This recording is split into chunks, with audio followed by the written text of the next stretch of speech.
Good evening, all. My name is Marty Schickman, and I'm director of the Center for Jewish Studies at Eastern Michigan University. This evening's conversation is co-sponsored by Hillel at EMU, the Harold Grinspoon Foundation, the Harold Grinspoon Foundation's Life and Legacy Program, and Eastern Michigan University Athletics, who have been really, really great, and I've been really appreciative of them. I'd also like to give a very special shout out to the Eastern Michigan University Foundation for their assistance in putting this together, especially Jill Hunsberger, who's been just terrific. So the plan is that I'm going to chat with Coach Braun for about a half an hour or so, and then we're going to open it up to questions from you all. What we would like you to do is put your questions in chat, which you will find at the bottom of your screen.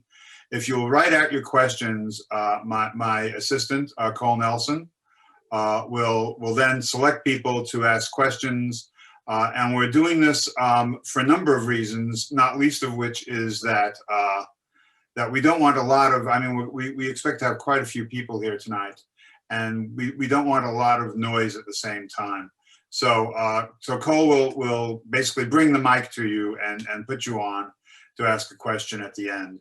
So please put your question in chat and then be prepared to ask it when Cole highlights you at the end. Cole, am I right? That is the way this is going to work?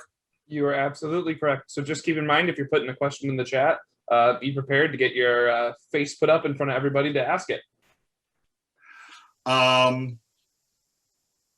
So now, while we're all here, in his 10.5 seasons at Eastern Michigan University, Coach Ben Braun led the men's basketball team to the most successful decade in school history. And I am happy to say that I was here for it, and it was amazing. Coach Braun holds the university record for basketball victories, was named Mid-American Conference Coach of the Year 3 times, 87 to 88, 90, 91, and 95 to 96. Directed the basketball team to Mid-American Conference and MAC tournament championships 3 times, and led EMU to 3 NCAA postseason tournament appearances, including in 1990 to 91 when we beat Duke, a Sweet 16 victory, a Sweet 16 appearance, excuse me. Coach Braun was chosen as head coach of the United States team at the Maccabee Games in Israel in 1989, and he brought home a silver medal. I'm going to ask him about that. After leaving Eastern, Coach Braun's University of California Golden Bears achieved a 202-138 record, establishing the standard for the most postseason appearances and postseason victories by UC Berkeley. Ben Braun is coached at Rice University and currently does commentary on the Pac-12 network, ESPN, and NBC Sports. I am thrilled and delighted to introduce Coach Benjamin Abraham Braun. Well, thank you, Marty. It's an honor really for me to be here. And as you and I have chatted about many times, my start in coaching really came about after being an English teacher. When I was in high school, you weren't allowed to coach unless you were teaching. I was a full-time teacher in Racine, Wisconsin, and I taught English. And I was able to get onto the basketball side of things and coach, but you could not be a high school coach in the state of Wisconsin, in many states for that matter, without being a teacher first. So my background really is teaching. When I took a job at Siena Heights College, same thing. I was a teacher, an English teacher. I called myself a professor. I was very loose with that terminology. But I also, I cut my teeth in coaching really on the teaching side. And that's how I think helped me during my years as a coach. So a lot of respect for the faculty. I got a chance to know the faculty. Used to try to, like I did with you and so many faculty members at Eastern Michigan. We wanted you to be part of our basketball program. It was great to see teachers back then and classes and people supporting the programs. It was really, I think it's missing today. I think it's great to see people coming in to support you. So that was my background, Marty, and I'm really humbled that you had me back here. You keep thanking me. I thank you for bringing me back. This brings back great memories for me, not just teaching, but at Eastern Michigan for specifically. So let me ask you, and Cole, can you just put the two of us up, or how does that work? Yep, you're both up right now. Oh, we are, okay. Because I'm seeing a whole board of people. Okay. So let me ask you,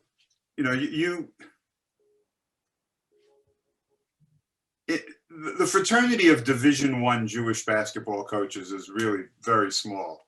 I believe there are 10 right now in Division I.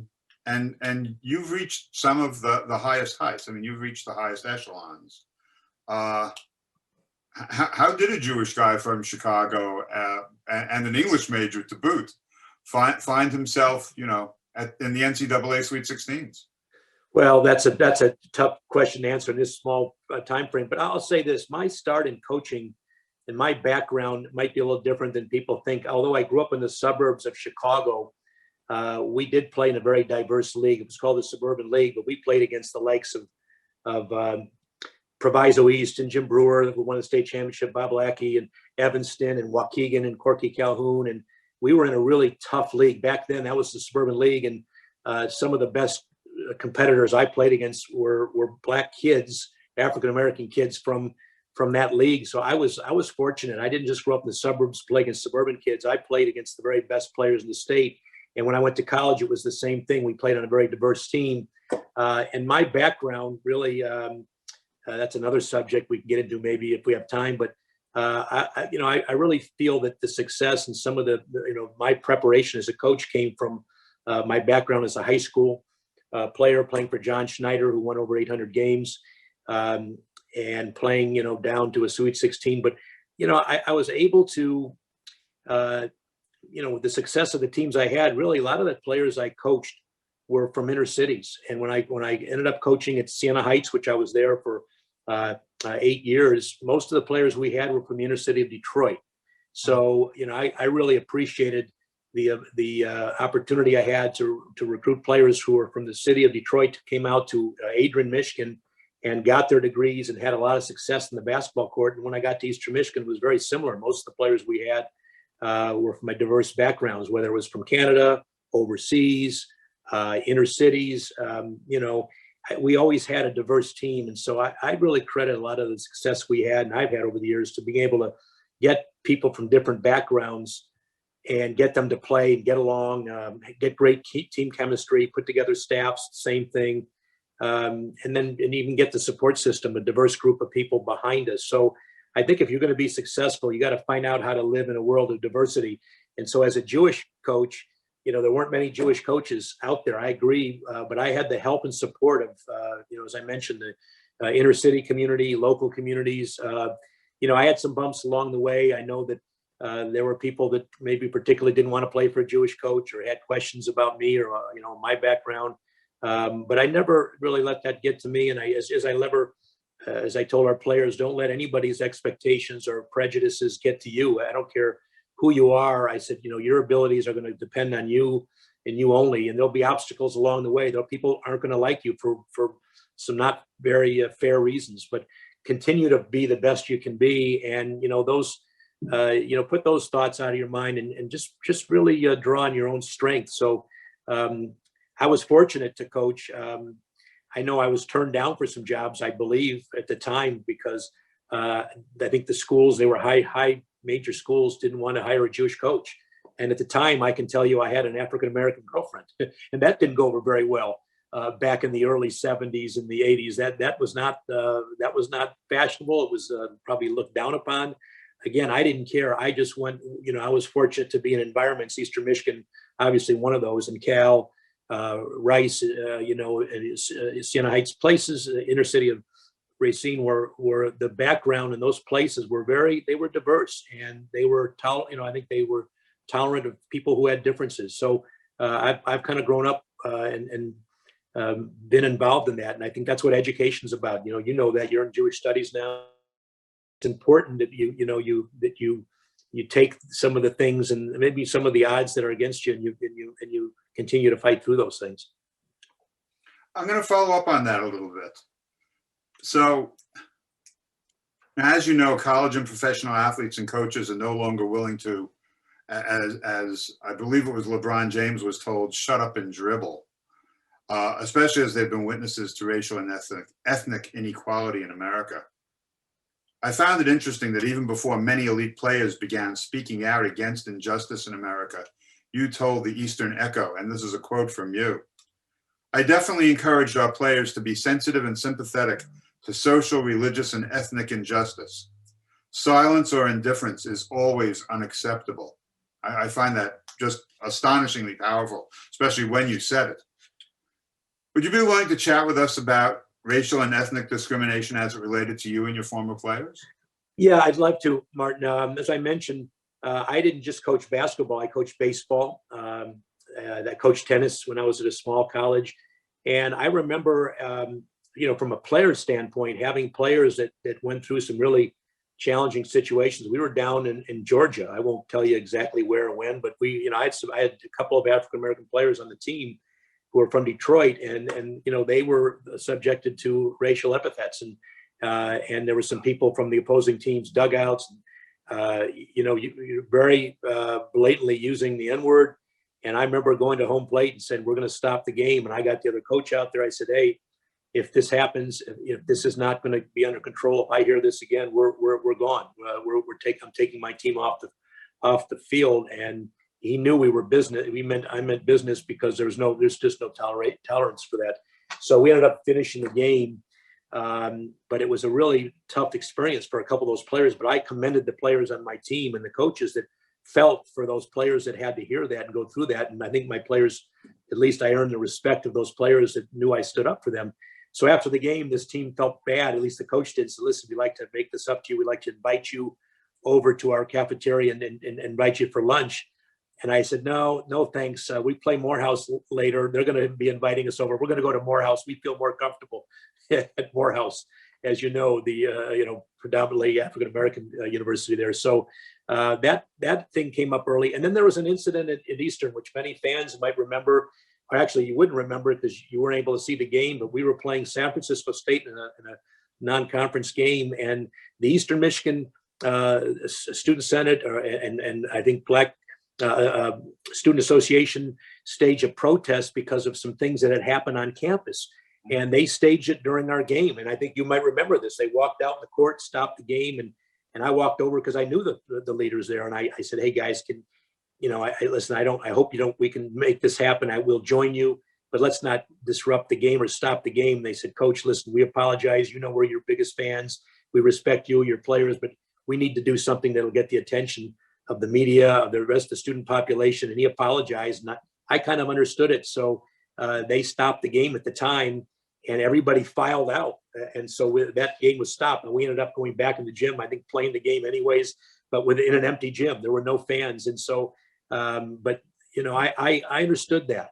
And I think you got to understand, today there was a landmark day in the country with the Derek Chauvin trial. You got to understand that there's inequities, and there's social and ethnic and racial injustices. And it's been happening for years, and you need the sensitivity, and you need the strength to stand up and to question it and call it out. So I'm proud that I said that. I don't even remember saying it, but I'm glad you found the quote. I must have said it, but that's not what I believe.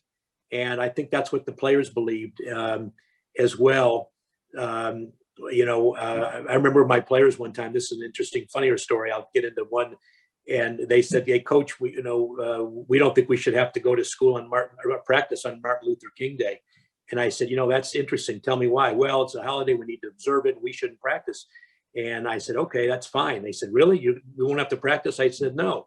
They said, "Thanks, Coach." I said, "Yeah, but one caveat. You got to all write a paper on what Martin Luther King means to you and why you want to take this day off." And so that they couldn't get off the hook that easily. But as a former coach or teacher, I think it's important that you're always challenging your players, your students, to think in a proper way, a sensitive way, a caring way. So, I really am blessed. Eastern Michigan meant so much to me during those years, and we were there during some very interesting times. Through the 70s and 80s, 90s, I should say, 80s and 90s, and I really am proud of the players who played for me and the way they stood up for each other and for social causes. LeBron James, many people probably don't know this, or maybe they do, but I recruited LeBron when I was at Cal, and I've known LeBron since he was a junior high school player, because Keith Rambrod, who coached with me at Eastern Michigan was LeBron's high school coach. And I came down to see LeBron, and I've known him since he was 14 years old. So to see him not only develop into the basketball player he is, but to not be afraid to stand up and use his platform to do more than just shut up and dribble. Although Fox News tried to tell him to shut up and dribble, he wasn't having it. He said, "Not, I'm more than a basketball player." So I really commend LeBron and any player that stands up and uses his platform to fight for what's right for people and for causes. So I'm really, really happy to see that. So the game is changing in lots of kinds of ways, or I should say, major college sports are changing in kinds of ways. Players wanting, control over their own names and how those names are being used, and players wanting to be paid, and I guess now transfer has become a major issue. Right. As to how easily it used to be very difficult for players to transfer, and now it's much more. Right. Do you think these things are healthy for the game, or do you think that it's going to make? It certainly is going to make life more difficult for coaches. Do you think it's going to be good for the game? Well, I probably, Marty, I think we should not just look at what's good for the game. I think sometimes what's good for the game might not be good for society, and vice versa. What's good for society may not be good for the game. So you got to look at the total picture. But I have no issue with players transferring, and certainly for their likeness. You're talking about, universities and players getting something for their likeness. I think we've got to put this in perspective. The NCAA is a multi-billion-dollar business. I think that players should be allowed to share in certain revenues and certain things that make their life better. Maybe things like their, families getting a chance to see them play, and the ability to do things that help the student athlete experience. So I'm for whatever helps the student athlete experience. Does it make it harder now to put together teams? I don't think you're going to have teams like, I had years ago that you got to see a lot of players get to progress to their senior year, or you had players that had to fight through some adversity. I don't know now that if a player is fighting through any adversity, sometimes the easiest way is if he's not playing as much as he likes, or he's not scoring as much, he doesn't think he's going to be a professional, get a professional look because the stats might be down. Now you have players just opting to leave. So, that's probably bad for the game, but more importantly than the game, Marty, I think it's bad for some of these players who, again, today just aren't taught to fight through some of the adversities. And I know that you'll look at coaches who have the freedom and, to leave if they want to go to and take another job. And you're saying, well, why shouldn't players? And that's a legitimate argument. But I just think when you're putting together a college team, a university team, and you make it easy for players to quit or a step away, that makes it tough. It's becoming harder to coach kids today. I would just challenge players to say, hey, sometimes the experience you have of fighting through an adversity might be more important as to your experience and to your character in the long run, because that experience might teach you how to face adversity as you face it later in life. And sometimes just taking the easy way out doesn't always make it. You might think you're scoring more points, you're getting more publicity, but I don't know if that's going to help your character and help mold you into being a tough-minded, well-rounded guy. So I feel for the athletes today, but it's becoming tougher today to put together those teams. I think there's over 1,000 players in the transfer portal right now. And I went through 1 year, I'm back at Rice because people wanted to play at a higher platform. I had 6 players that left, and we won 19 games, and we were probably going to win 25 games the next year. And those players left. They wanted to go to a higher level platform to play. And that was tough. Those players, felt bad about it, but in the end, I wanted to support those players. They came and played well at Rice, but it's a new day right now. New day is dawning, and you're seeing this all across the board. You're seeing players that play for their senior year, and then they're allowed to leave after their senior year because of COVID. You can now play immediately. So the game has changed, but I just hope that student athletes can make the decisions that'll help their future, and just think about that before they make it. So we were chatting before, and it's just a great story. I asked you about recruiting Earl Boykins, who was 5 foot, well, is still, I guess, 5'5", and what possessed you to find a 5'5" point guard, and no one, I mean, very few other schools were looking at him, and he has been, well, he was certainly a great ball player for EMU, but he's also been a fabulous alumni for EMU. Well, it's interesting. You know, at the time, Gary Waters was my associate coach. And he said, "Coach, listen," he said, "Ben, I got a player that, you know, I know you like small players. You've always played small point guards. You don't have a problem with that. But I got to warn you, this guy's really small." I said, Gary, I said, size is not a problem. How tall is he? He said, 5'5". I said, what? He said, 5'5". I said, was he what, like 175, 180? He said, no, he's 130 pounds. I said, you're kidding me, right? He says, no. He said, would you go look at him? I said, look, it's not for me not to go look at a player. I'm going to go look at him. And I had, you know, Lorenzo Neely that was 5'11" and was awfully darn good, maybe as good a point guard as I had ever coached, and you know, tough and helped us win our first championship. So I said, look, I do like small guards, and Gary knew that. So I went to see Earl play, and I said, this guy is dynamic. He just dominates the game. But yeah, he's 5'5". And so I used the formula with Earl that I've ever used ever since in recruiting. If I wasn't sure about a player, I said to myself, I said, would I mind playing against Earl Boykins? Because he was being recruited by Kent State in our league. And I said, there's no way in the world I want to play against Earl. He'd be a nightmare for me, our teams. I said, I want to sign him because he's that good. And sure enough, he proved to everybody he was that good. He dominated the game. And you know, this will give you an indication, not just about Earl, but about tough-minded people. I said, Earl, you know, you're going to have mismatches against you every game. You're going to have to learn how to front in the post, which means get around, don't play behind. He said, Coach, he said, let me explain this something. He said, all due respect. He said, I've been playing against big guys my whole life. I'm used to that. These big guys aren't used to playing against somebody my size. He said, I have the mismatch, not them. And said, you know, and Earl believed that. And every day he went out and proved that he made those guys uncomfortable. So that's a good lesson in life, that sometimes it's through the eyes of through the beholder. You know, the beauty and the challenge is through the eyes of the beholder. And Earl made it to his advantage. So yeah, he surprised a lot of people, but he never surprised. You know, I think the players that played him, and the coaches with him, and the players that coached with him, because he went on to play 14 years in the NBA, and he's coaching now, and he's, you know, got a great career ahead of him I think as a coach, because he always saw the game so well. So just talked to Earl, I think it was yesterday, and we still stay in touch. So it was great to be in touch with him. I've just got a couple of more questions for you, and then I'm going to throw it open to the group.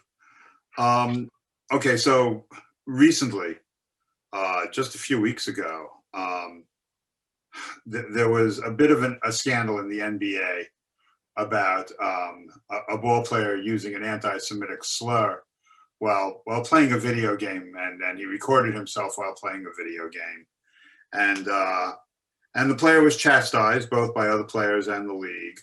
And is this something that you think is common in elite athletics, or do you think it's really just a rarity? Well, let me explain this. Let's say it to you this way, Marty, and I hope people take this the right way. I know who Myers Leonard is. I think Myers Leonard's a pretty decent guy. I think that a lot of people that say things that come across, and make no mistake, it was anti-Semitic. It was an ignorant statement. But I think so much of racial and ethnic prejudices are really about ignorance, as much as our education is about being a bad person or really having these feelings. I think he had to come to grips with what that meant to some people and how that came across. And I think, you know, you've got to give out people opportunities who make a mistake. If that's the first mistake he's made like that, I think you've got to use that as a teaching moment and give people an opportunity to make amends for something they've done. I think you see that with some people that show ignorance and then say, boy, I just didn't really realize how dumb that was. Or I've heard that expression my whole life and I didn't really think about it. Other people might be using it all the time and really believe that. Now, we don't know. But I always felt that when somebody, whether it's racial or ethnic, religious, I think that if you can use it as a teaching moment and you can delve into it, there's true remorse and there's true education involved. And you know, I think you can really use that positively. And I've had that same thing come across in other ways with other people. I said, does that, you know, how about this term? And I've had other people who've said to me, no, I'd like to use this as a teaching moment. I'm going to go back and forgive that person for saying this, because I believe that person really, truly has shown remorse and does, you know, that wasn't part of it, who that person is. And so, but that's the problem. When you make those mistakes, you're not you don't have the luxury and the freedom to say, oh, well, I just, I wish you just dismiss that. It's sad. It's hard to dismiss it. Your actions and your behavior and the way you treat people from that moment on better show a remarkable 360, and you better use that as a moment. But do I think that happens, Marty, in the NBA or in life? Yeah, I think it happens. I think people will make, I've also believed over the years that when people make statements, sometimes it's not the first time they've said it. It might be the first time they got called on it, or they got caught saying it. And now what? Now you've got to go and decide, what do you want to do with that? And is that who you are? Is that who you want to be remembered for? Because that's pretty painful. It's not only painful to you and your family and people who now associate you with that type of remark, but it's also painful to he has Jewish friends. I know he does. And and the owner's Jewish. He's got to collect his paycheck from the owner, Mick Aronson, or whoever, I think it's the owner. And that offended him and his family. And so he's got some explaining to do. And so, that you've hurt more than just yourself, you've hurt others. And so that's the painfulness of and the power of words. You got to be careful how you think, what you say, and it does affect, it does put a label on you, and it labels other people unfairly. So hopefully that's a teaching moment. We'll move on. But do I think it happens? Yeah, it happens. But I'm hoping we're at a stage where you can move on and we can all learn from something like this. So, and I guess this is a college coach question, but I wonder where you stand on this. Do you think players should be held by the universities, by the communities, and certainly by their coaches to a higher standard than the rest of the student body in terms of the things they say and do? Well, Martin, I don't know if you should hold them to a higher level, but you should hold them to as high a level as you can. I was always tough on my players, even when I had them in my classes. You and I joked about this. I was tough on my players. They said, Coach, you're my basketball coach. Why are you making me work harder than everybody else in class? I said, I'd be cheating you if I wasn't. My job is to get you to be the best player I can on the court.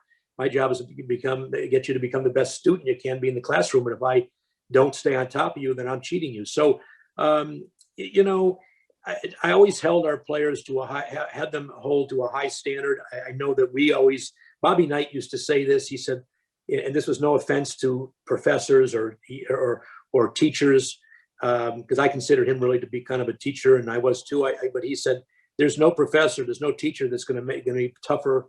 This is going to be, there's no class that's tougher than competing in my basketball program and having to be disciplined and to do what you have to do to survive and to make it and be successful. And here, I'm going to hold my players to the highest standard, higher than any other thing. But I think the message there is that is you want to hold players and students to a high level, but you also want to see them succeed. I never believed as a teacher or as a coach that I wanted to see any player fail. I felt that if a player failed, I took it personally. I felt that I failed somehow, even though some players chose not to maybe go to class every day or chose not to put out their best effort. I felt that somehow I couldn't reach them. And I felt bad about that. I felt bad about that as a teacher, that I couldn't reach everybody. And I felt bad about that as a coach.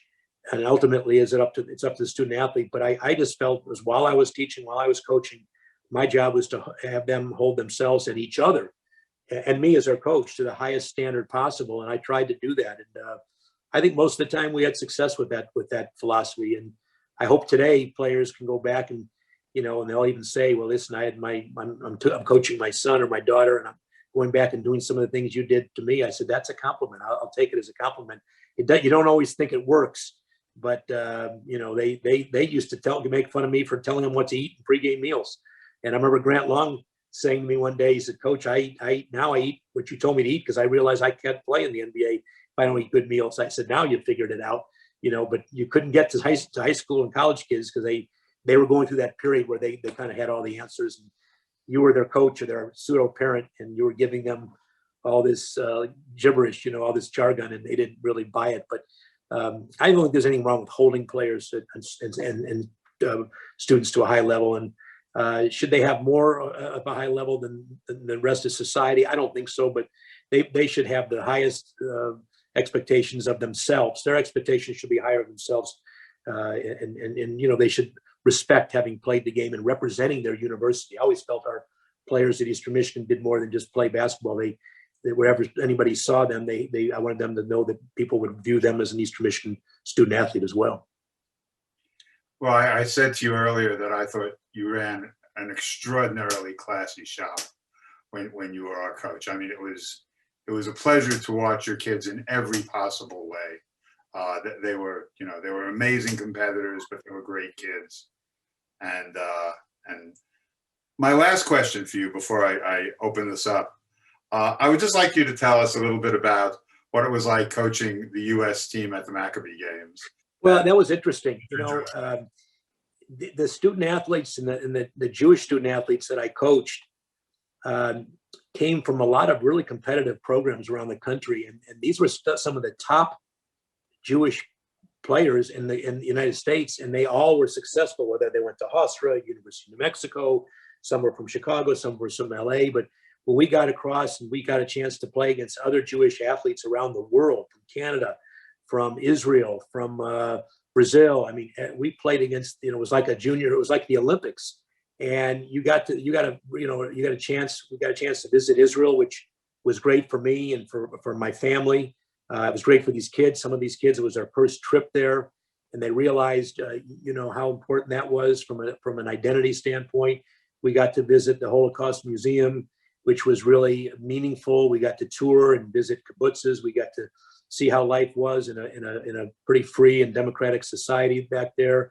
That was really important. So you got a real sense of not only identity, but it was an opportunity to do something that it almost brought tears to your eyes, because you got a chance to meet other Jewish athletes and families and people from around the world, not just the United States, but everywhere around the world, to come together for these games. So I was very fortunate that I was able to do that. And some of the players that I coached, I still stay in touch with today, which is really rewarding for me. And we can make fun of each other. We poke fun at each other a lot. There's that Jewish sense of humor. If you don't know what that is, hang around some Jewish people. There's a different sense of humor that comes from some of those experiences. But we really, Seth Greenberg, people don't realize that Seth Greenberg, who's now a very famous analyst at ESPN, was my assistant coach on that team, and he's doing really well. He claims he wants to get back into coaching, and I said, Seth, you're crazy. You're undefeated. You're like me. I could get back into coaching, but I have a 12-year-old son who you met, who put this thing together for us. He's my video guy, and I have an 8-year-old daughter. So I'm coaching them. Could I get back into coaching? Absolutely. But I'm coaching them and I'm enjoying that. But I tell other people, if you can still stay connected to the game, to student athletes, to college students, it keeps you younger. I've always been able to stay involved with colleges. My whole adult life, I've been around universities. So I feel like I've never kind of aged. I just feel like it's kept me youthful, because you're around other people that have youthful views, youthful outlooks. They keep you on your toes. And I really appreciate those opportunities. So, but no, Martin, these are great questions. I hope we have time to get to some questions from some folks here. I really do, but thank you for having me. Cole, I'm going to let you highlight some questioners. Yeah, so bear with us. This is the first time we've done this method, but Aaron Weckstein, I'm going to throw you up, add you as a spotlight, and ask you to unmute, and you can go ahead and ask your question.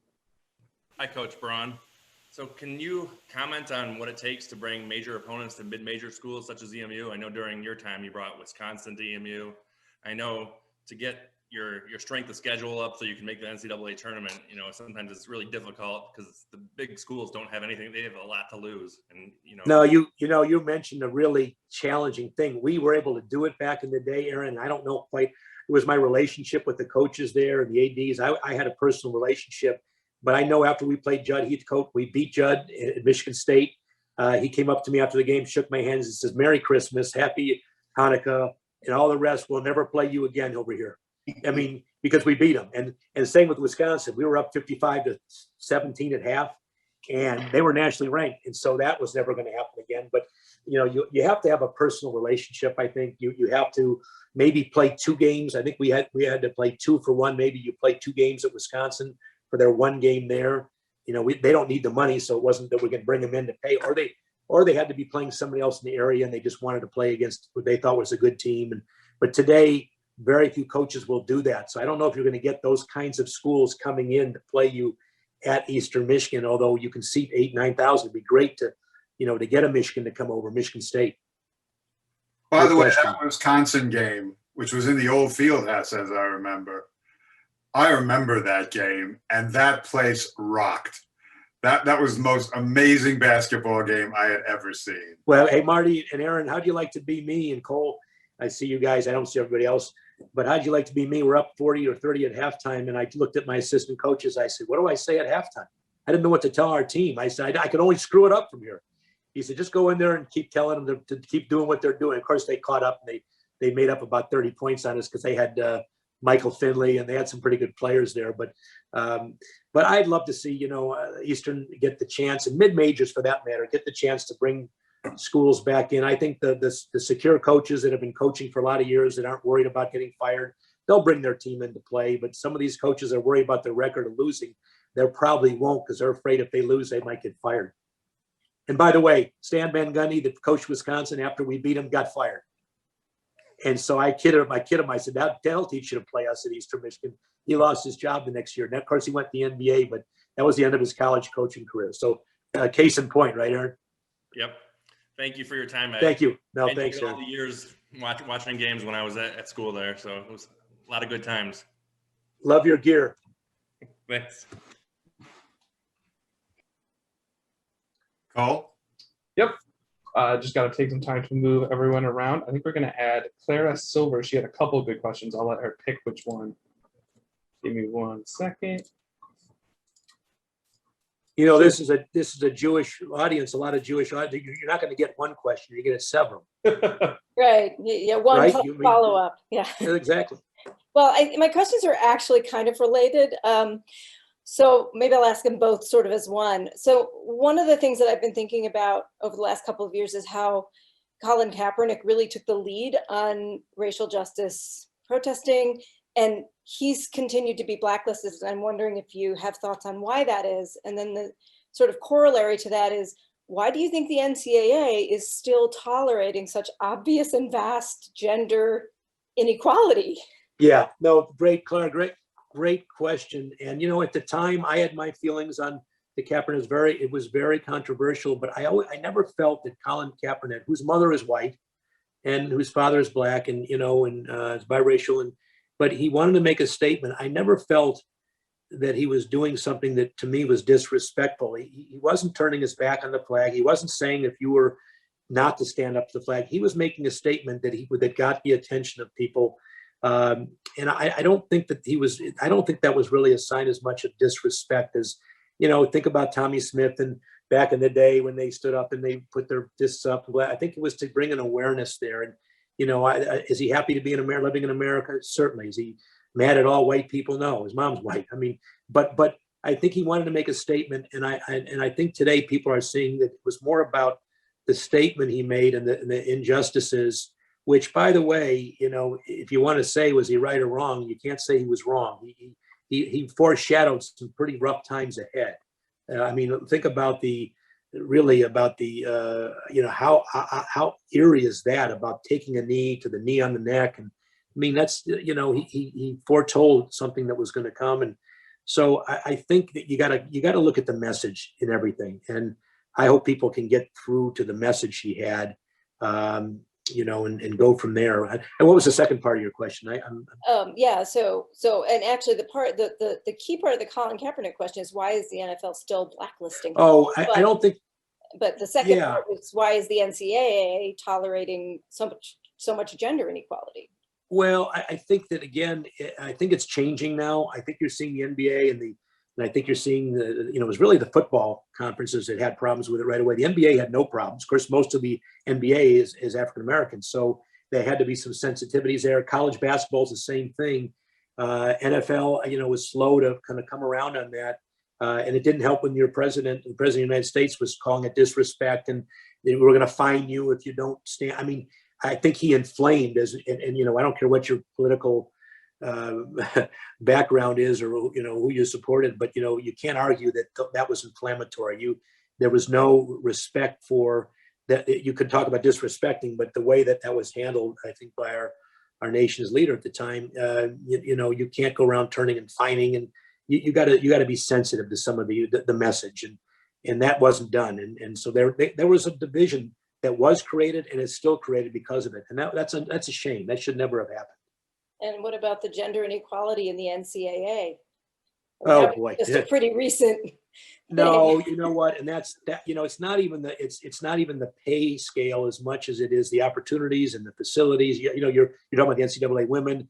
I'm very close to some of the women that coaches, and I know Tara Vanderveer very well, and it's a shame for anybody to go through what the women have gone through. I think it was a wake up call. I think people now are starting to say, hey, we can't have this. I'm actually glad it happened. I'm not glad it happened to the people it happened to, but like so many things, if it creates some change and some awareness, no female athlete and no coaching staff, no program should go through that. I was proud when I was back at Cal and we raised money for our locker room, that we raised money that paid for, but not only the men's locker room, the women's locker room. We didn't want to have a locker room that only paid for one person's or one team's ability to ascend and the others not. We decided that we were going to make it equal, and that's what should happen. Yeah, thank you for taking my question. Thank you, Claire. So I think the next person we're going to go to is Samuel Hirsch. I'm going to throw you up on screen and ask you to unmute.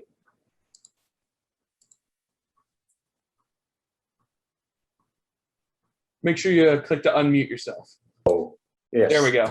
Coach Braun, thank you so much for joining us tonight. This is terrific. As a boy who grew up in Chicago and viewed New Trier as the competition my whole life, I welcome you. My question is, and you actually alluded to, I wrote this question very early on in your talk. Can you comment on college athletes' ability to share in merchandising revenue bearing their name? Well, that's a really tough subject, because where do you draw the line? I have a problem with, that you cap it off. You say, one of the problems I have, frankly, is so the best player gets to market himself and get money, and the average player, who's the assist guy and making the good guy get all the baskets, he's not going to have a chance to market him. I think it should be equally shared by the whole team. And so if a team's going to, and a player's going to get an opportunity, give it to the whole team and share it evenly, if that makes sense. That would be one way to solve that.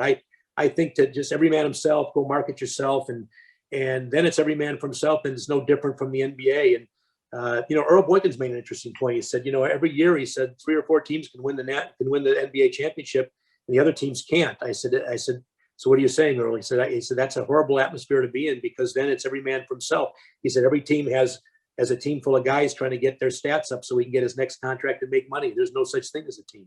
I thought he was very outspoken about that, but think about that for a second. You're taking away the team aspect. So I'm not for anything that takes away the team aspect, but I'm for everything that gives student athletes, the right to share in the revenue. I don't think there's a problem with that, but you got to come up with a better way to share, not just make it a free market. That's the little business background I have.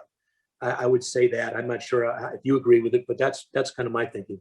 No, thank you very much. It's a very good point. Thank you very much for taking my question. Well, thank you. A very good question, by the way. Hard question. Yeah, thank you. So I think next we're going to throw up Barry. Give me just 1 second. And then make sure you click to unmute. Thank you. First, I would just want to say hello to Marty, and I think he's doing a great job. But my question is about the level of anti-Semitism that you're seeing especially when you're traveling against other teams. Are you still seeing that as much as you used to see it early on? I don't as much. I remember I got almost in a fist fight one time, because I heard some conversations going on, and my players from the inner city knew that I was hot. They heard the same thing I heard. And I remember my players having to hold me back. This was back in the early 80s. I said, I've seen less of it as time has gone on. It's more subtle, Barry, if you know what I mean. It's not as blatant as maybe it is. I think you see it maybe in different, more subtle ways. It's just not as blatant anymore. I think people are if there's some hidden whether it's in jobs or whether it's in the stereotypes. I think some of the things we get hit with are stereotypes. I really have problems with stereotypes, whether you're stereotyping, a race or religion, but Jews have been stereotyped for a long time. And that bothers me because there are people that believe in stereotypes. They believe some of the things they hear, they read, they hear from other people at their country clubs or at their social gatherings. And if you're not around Jewish people, you're not around Black people, you end up taking what people say to be the case, not from your own life experiences. But I've seen less of it as time has gone on. I really don't have as much to say about that through the years in terms of, other than some of the jobs. I can tell you, I personally was hit with that, with not being selected for jobs. And I believe that, I don't think, whether it was a Jesuit school, a Catholic school, or a school was ready to hire a Jewish coach. I just don't think that was what was going to happen. They'll never say that, but I know that I was going to be offered the job, and there were press conferences lined up until people delved in. It might have been the people who I was competing against for the job. Maybe they got that in there, but until that became a factor, I wasn't going to, I was sidelined with some jobs. And I think those things are still happening, unfortunately.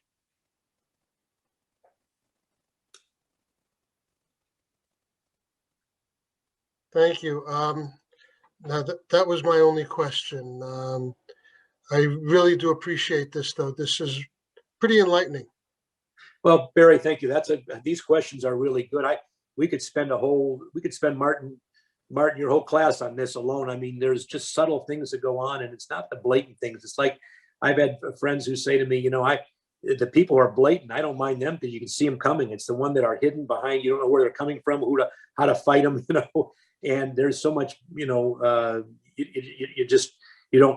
that's unfortunate. But I think I'll make one other point. I think some of the best advocates for stances, the Jewish Defense League and everybody, and NAACP, and I think other people have to jump on those causes. I think for so many years, how did some of the marches and some of the things happen to promote Black awareness and progress? Well, there were, as a lot of people maybe don't know it, there were a lot of Jewish people from the East Coast and from the East joining in some of the marches. They understood what that meant. And that's commendable. And I think it's the same way now. I love to see when people are being wronged and there's anti-Semitic things going on. I love to see other people from other races jump in and say, look, I can relate to this, and we're not having that. I join in you in solidarity. Same with the anti-Asian hate right now. Other people that have had discrimination and have had, suffered discrimination. Those are the people that have to step up and help the very people that are being oppressed, because you can't just do it within your own group. You need to have it across the board. So these are great questions. They trigger a lot of my thoughts. I'm sorry to go off in so many different directions, but I think that's important. Thank you. Cole? And next, we actually have a player that we can throw up for some discussion, which is fun. Give me 1 second. Make sure you click on mute. Oh my goodness. Hey, what's up, Coach Braun? How are you doing? Von Nickelberry, how are you? I'm doing great, man. How are you? How's everything? I'm good. Good. Family's good. Hope your family's good. You know what? My family is good. Listen, I didn't necessarily have a question, but I wanted to say this, and I wanted your peers to hear. At 18 years old, I had never had a coach challenge me. And so when I got to Eastern, I was really challenged for the first time. And it was like, you don't know the impact that you could have, especially at 18. Marshall Thomas, the coach of Saginaw High, was a big influence in my life because I'm from Saginaw. Charlie Coles was a big influence on my life because I was from Saginaw. But I didn't have them challenge me the way that you challenged me. And so I remember times where I felt like, man, I want to go play for Coach Bennett. Because he recruited me, right? But I was so happy with the, he was devastated. But I remember that it was that challenge every day that Von, you could be good. Von, you could be great. My problem was I didn't know how to manage everything outside of basketball. I didn't know how to balance basketball. I didn't know how to balance education. Now I could do those things, and then all of a sudden I fall in love, right? With the same 31 years, been married 20, it'll be 27 in September. And then I get involved in ministry. And then you have to look after the Chris Pipkins and the Marcus Kennedys just to make sure that, you know what, everything is together. And it wasn't until I became an entrepreneur until in 1990, until motivational speaker up until about maybe 2004 to 2005, everything that you said, teamwork, giving it your best, being committed. And I never say that I regret stuff, but if I could do it all over again, I would have been excellent at everything. Because for me, I thought it was just on the court. Right. I thought it was just during the season. But you really don't get better until it's when people aren't looking. And so I want to say thank you for all that you've done. And even though we didn't agree on everything, man, those lessons are right up there with just about my father and my grandfather and father in ministry. And they were so important that now when I go places, you know, I talk about our relationship, you know, and so I just wanted to say thank you. And I wanted to just give you your respect and among your peers and let everybody know how much, not only do I respect you, but there's a lot of love there too. Well, Von, I Thank you, can't Coach tell Braun. you how much that means to me. And I do remember challenging you because I knew you had it in you. A lot of times young men don't know they had it in you. I thought you were our best defensive player, and you know how important defense was to us. And I challenge you every day. I said, you got to be that lockdown guy. And I challenge you. And to hear you say that, really, it almost brings tears to my eyes. What I'm going to do, though, is I'm going to get smart. I'm going to show you how much smarter I've gotten now. I'm going to put my arms around you, and I'm going to get you to talk to my kids because they need to hear from you now. I need your help so they can not waste a couple of years, because it's, you know, it's not till years later. I kind of went through the same thing with my family, my parents. I didn't really realize what they knew and how smart they were or how much they cared about me until, because they showed me some tough love. But this means the world to me. And you were part of the most successful era of Eastern Michigan basketball. So you had a lot to do with that. Don't ever think you didn't. And you know how I feel about you and your family. You're one of the best families I've ever been around. But much love to you, and let's you and I hook up, because I need you now in my life with my family. I need you to provide your coaching, help me with them too. My kids, they need another voice. Well, I just want to say thank you, and whatever you need, Coach, you got it. Cole, thank you very much. Deal. All right. Deal. Thank you. Love you, Von. I think we're coming on 8, and I think that would be a great place to bring us to a close. Von, thank you so much. Wow, I'm touched. I'm really touched. You know, Coach Braun, this is such a beautiful thing you've done, and you know, you have been so great for this university, and I can't thank you enough. And I hope to have you back for Jewish Studies and for EMU athletics. And we love you here at Eastern. We love you in Ypsilanti. You're a mensch of the very, very highest order. And just thank you so much for coming tonight. Well, Marty, thank you. And you and I talked about this, but I'll share with our listeners and our viewers.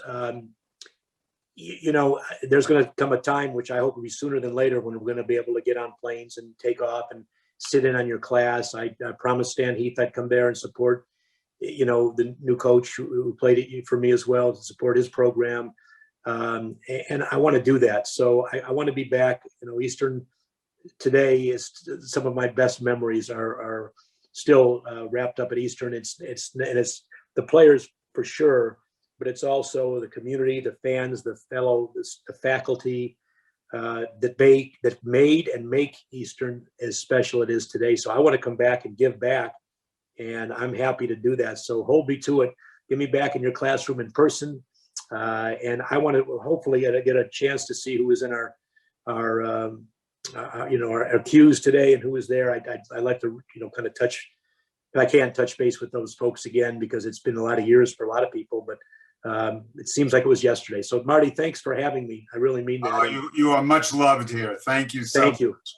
Means a lot. Everyone, thank you all for coming. I thank you. Center for Jewish Studies thanks you. It's been a beautiful night. Thank you, Coach Braun. Thank you.